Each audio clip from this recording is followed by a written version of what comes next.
Caitlin Clark needs to call out the toxic segment of her fan base. Of all the things Caitlin Clark has been asked to do the last 2+ years, this is the most important. She needs to publicly call out the racist and homophobic trash purporting to be her fans and tell them, in no uncertain terms, that she neither approves of nor condones their bigotry. They need to make a choice, right now, and it's her or their gleeful hate. Clark did not ask for this, any of it. She just wants to play basketball. But so do the other 143 women of the WNBA. And, right now, some of Clark's fans are making that impossible.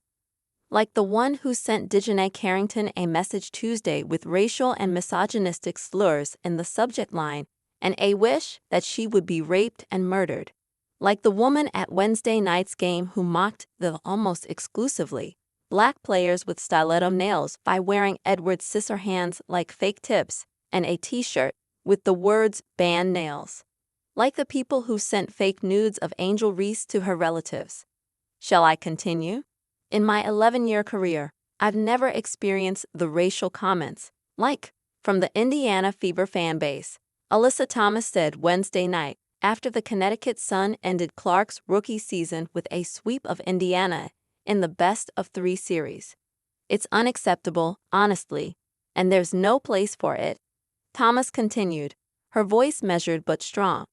We've been professional throughout the whole entire thing, but I've never been called the things that I've been called on social media, and there's no place for it. Basketball is headed in a great direction, but we don't want fans that are going to degrade us and call us racial things. And Clark shouldn't want them either. Clark has been, arguably, the most exciting and entertaining athlete in any sport over the last 2 years, with her logo threes and passes that make you rub your eyes to make sure you really did just see that.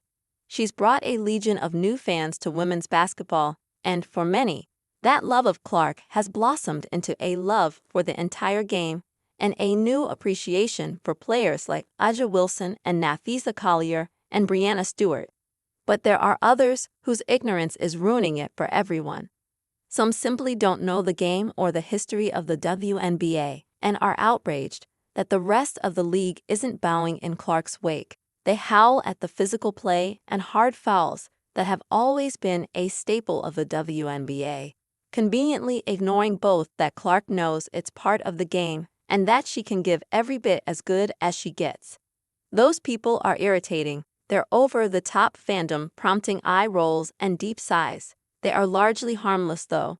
Not so the fans who use rooting for Clark as cover for their bigotry and biases, hurling slurs at black players and perpetuating the ugly stereotypes of black athletes. They see their abuse as justified because Clark needs to be protected and cherished and elevated, privileges that society has long demanded for white women at the expense of black people.